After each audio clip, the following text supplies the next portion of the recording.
புதுடெல்லி ரயில் நிலையத்தில் கூட்ட நெரிசலில் சிக்கி பலர் உயிரிழந்த நிலையில் கூடுதல் தகவல்களோடு களத்திலிருந்து நமது மூத்த செய்தியாளர் கணபதி நம்மோடு இணைந்திருக்கிறார். அவரிடம் பேசலாம்.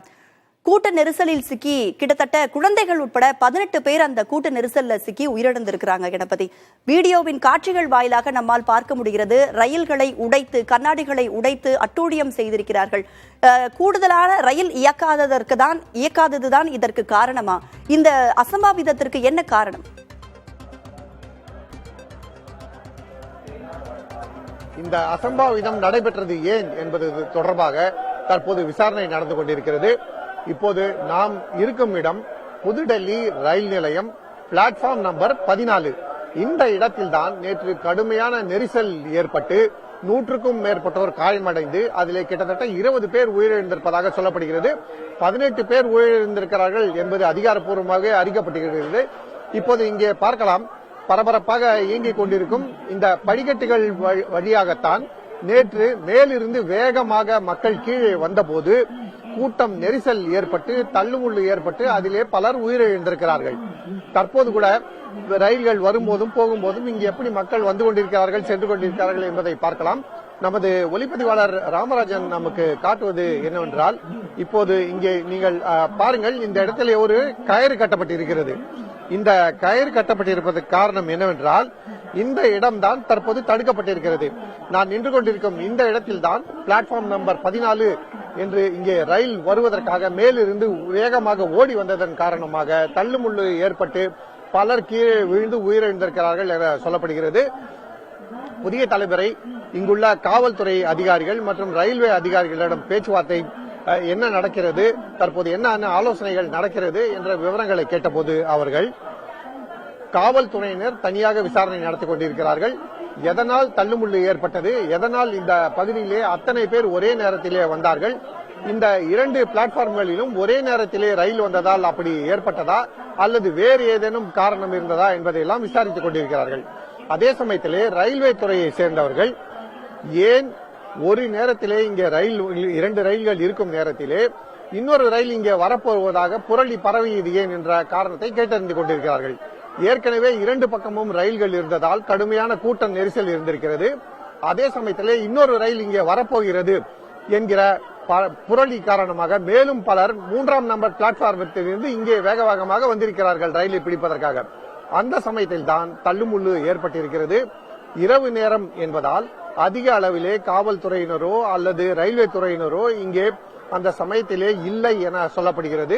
ஏற்பாடுகள் அதிகம் இல்லாத சமயத்திலே அது போன்ற தள்ளுமுள்ளு ஏற்பட்டதன் காரணமாக கடுமையான பாதிப்பு ஏற்பட்டிருக்கிறது. காயமடைந்தோரை இங்கே அவசரமாக இங்கிருந்து கொண்டு சென்று மௌலானா ஆசாத் மருத்துவமனை மற்றும் LNJP மருத்துவமனைக்கு கொண்டு சென்று அங்கே சிகிச்சை அளித்திருக்கிறார்கள். அதிலே பலர் சிகிச்சை பலனின்றி உயிரிழந்திருக்கிறார்கள். கிட்டத்தட்ட 20 பேர் உயிரிழந்திருக்கலாம் என சொல்லப்படுகிறது. காவல்துறையிடம் நாம் கேட்டபோது அவர்கள் 18 பேர் உயிரிழந்தது எங்களுக்கு தெரியும், அதிலே பலர் குழந்தைகள் மற்றும் மகளிர் என தெரிவித்தார்கள். இருந்த போதிலும் இப்போது மீண்டும் இந்த ரயில் நிலையம் சுறுசுறுப்பாக இயங்கிக் கொண்டிருக்கிறது. ரயில்கள் வந்த வண்ணம் சென்ற வண்ணமும் இருக்கின்றன. நீங்கள் பார்க்கலாம், தற்போது இங்கே எப்படி ஒரு பக்கத்திலே ரயில் வந்து நின்று இருக்கிறது, மக்கள் சென்று கொண்டிருக்கிறார்கள், இன்னொரு பக்கம் ரயிலுக்காக மக்கள் காத்திருக்கிறார்கள். இது போன்ற இந்த நிலைதான் இங்கே இருக்கிறது. இதற்கெல்லாம் மூல காரணம் என்னவென்றால், கும்பமேளாவுக்கு செல்ல வேண்டும் என லட்சக்கணக்கான மக்கள் நாட்டின் பல்வேறு பகுதிகளில் இருந்தும் அங்கே செல்வதற்கான முயற்சிகளை செய்து கொண்டிருக்கிறார்கள். அவர்களுக்கு போதிய ரயில் வசதிகள் இல்லை எனவும் ரயில்கள் குறைவாக இருப்பதால் தான் இது போன்ற நெரிசல் ஏற்படுகிறது எனவும் அந்த நெரிசலின் காரணமாகத்தான் இப்படி உயிரிழப்புகள், காயம் ஆகியவை ஏற்பட்டிருக்கின்றன எனவும் சொல்லப்படுகிறது. கும்பமேளாவுக்காக இன்று இங்கிருந்து செல்லவிருந்த சிறப்பு ரயில் ரத்து செய்யப்பட்டிருக்கிறது. அதே போல பீகார், உத்தரப்பிரதேசம் பகுதிக்கு செல்ல வேண்டிய பல்வேறு ரயில்கள் ரத்து செய்யப்பட்டிருக்கின்றன. ஏனென்றால் நேற்று இங்கு தங்கியிருந்த கூட்டத்தை, அதாவது இங்கு கும்பமேளா செல்வதற்காக காத்திருந்த பயணிகளை பல்வேறு ரயில்கள் மூலமாக அங்கே அனுப்பியிருக்கிறார்கள். பிரயாகராஜ் மற்றும் அதற்கு அருகில் உள்ள நகர்களுக்கு அனுப்பியிருக்கிறார்கள். ஆகவே இன்று பல ரயில்கள் ரத்து செய்யப்பட்டிருக்கின்றன. சில ரயில்கள் வேறு ரயில் நிலையங்களுக்கு மாற்றப்பட்டிருக்கின்றன. புதுடெல்லி ரயில் நிலையத்தை பொறுத்தவரை இங்கிருந்து புதுடெல்லி நகரத்தைச் சேர்ந்த பயணிகள் செல்வதற்கான வசதிகள் இருப்பதை தவிர நிஜாமுதீன் ரயில்வே நிலையம், ஆனந்த் விஹார் ரயில் நிலையம் என பல்வேறு ரயில் நிலையங்கள் இருக்கின்றன. அந்த ரயில் நிலையங்கள் வழியாக பயணிகள் பல்வேறு ஊர்களுக்கு செல்வதற்கான ஏற்பாடுகள் இருக்கின்றன. அந்த இடங்களுக்கு தற்போது ரயில்கள் மாற்றப்பட்டிருக்கின்றன. அப்படிப்பட்ட கூட்ட நெரிசல் காரணமாக ஏற்பட்ட உயிரிழப்புகள் தான் இந்த இவ்வளவு சோகமான 18 பேர் உயிரிழந்திருக்கிறார்கள் என்ற உறுதியான தகவல் வெளிவருவதற்கு காரணமாக இருந்திருக்கிறது. 20க்கும் மேற்பட்டோர் உயிரிழந்திருக்கலாம் என சொல்லப்படுகிறது. ஏனென்றால் காயமடைந்தவர்கள் அவசரமாக இங்கிருந்து பல்வேறு மருத்துவமனைகளுக்கு கொண்டு செல்லப்பட்டிருக்கிறார்கள். அதிலே எத்தனை பேர் உயிரிழந்தார்கள், எத்தனை பேர் சிகிச்சை பெற்று தங்களுடைய இல்லங்களுக்கு திரும்பி இருக்கிறார்கள் என்ற விவரங்களாம் போகத்தான் தெரிய வரும். காவல்துறையினர் அந்த தகவல்களை திரட்டும் பணியில் ஈடுபட்டிருக்கிறார்கள்.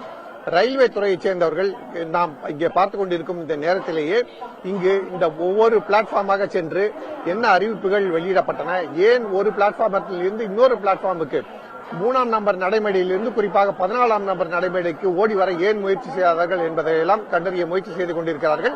இதற்கிடையே இங்கே ஒரு சிறிய தடுப்பாக இந்த கயிறு போடப்பட்டிருக்கிறது. இந்த 14ஆம் நம்பர் நடைமேடைக்கு யாரும் வரக்கூடாது என்பதற்காக. ஆனாலும் இந்த பகுதியிலுமே பொதுமக்கள் வந்து கொண்டுதான் இருக்கிறார்கள், இந்த வழியாக சென்று கொண்டுதான் இருக்கிறார்கள். இப்போது கூட நீங்கள் பார்க்கலாம் எப்படி இங்கே பயணிகள் வந்து கொண்டும் சென்று கொண்டும் வழக்கம் போல இங்கே பணிகள் நடைபெற்றுக் கொண்டிருக்கிறது என்பதை. இத்தகைய சூழலில்தான் தற்போது இருக்கிறது புதுடெல்லி ரயில்வே நிலையம். பரிதாபமாக 18க்கும் மேற்பட்ட உயிர்கள் நஷ்டமாகி இருக்கின்றன. அத்தனை உயிர்கள் போன பிறகும் தொடர்ந்து இங்கே கூட்ட நெரிசல் இருந்து கொண்டுதான் இருக்கிறது. இந்த கூட்ட நெரிசல் எப்போது குறையும், பிரயாக்ராஜ் நகருக்கு செல்ல வேண்டிய போதுமான அளவு ரயில்கள் எல்லா இடங்களிலிருந்து இயக்கப்படுமா என்பதையெல்லாம் ஆலோசனை செய்வதற்காக இன்று ரயில்வே துறை அமைச்சர் அஸ்வினி வைஷ்ணவ் ஒரு கூட்டம் ஒன்றை கூட்டியிருக்கிறார். ரயில் பவன் என அழைக்கப்படும் அவரது அலுவலகத்திலே அந்த கூட்டம் நடைபெற இருக்கிறது. அப்போது பிரயாக்ராஜ் நகருக்கு இப்போது என்ன ரயில் வசதிகள் இருக்கின்றன, கூடுதலாக என்ன ரயில் வசதிகள் தேவை என்பதெல்லாம் ஆலோசிக்கப்படும். அது தவிர புதுடெல்லியில் நடந்த உயிரிழப்புகள் தவிர பீகார் உள்ளிட்ட பல்வேறு இடங்களிலே ரயில்கள் தாக்கப்படுவது, அதாவது ரயில்களிலே இடம் கிடைக்கவில்லை என்கிற காரணத்தால் ரயில்கள் தாக்கப்படுகின்றன, கண்ணாடிகள் உடைக்கப்படுகின்றன போன்ற செய்திகள் தொடர்ச்சியாக வந்து கொண்டிருக்கின்றன. அது தொடர்பாகவும் ஆலோசனை நடைபெற இருக்கிறது. இப்போது இங்கே நீங்கள் பார்க்கலாம், ஒரு பேட்டரியில் இயங்கும் வாகனம் ஒன்று இருக்கிறது. இது போன்ற வாகனங்களில் தான் நேற்று காயமடைந்தவர்களை இங்கிருந்து கொண்டு சென்றிருக்கிறார்கள். பின்னர் பேருந்துகள் மூலமாக பல்வேறு மருத்துவமனைகளுக்கு அனுப்பி வைத்திருக்கிறார்கள். அத்தகைய கொடுமையான சூழல் நேற்று இருந்திருக்கிறது. தற்போது நிலைமை கட்டுக்குள் இருக்கிறது என ரயில்வே அதிகாரிகள் தெரிவித்து வந்தாலும் காவல்துறையினர் மற்றும் ரயில்வே அதிகாரிகள் கூட்டம் அதிகம் இல்லாத அளவுக்கு ஒவ்வொரு நடைமுறையும் பராமரிக்க வேண்டும் என்கிற முக்கிய எண்ணத்திலே இருக்கிறார்கள்.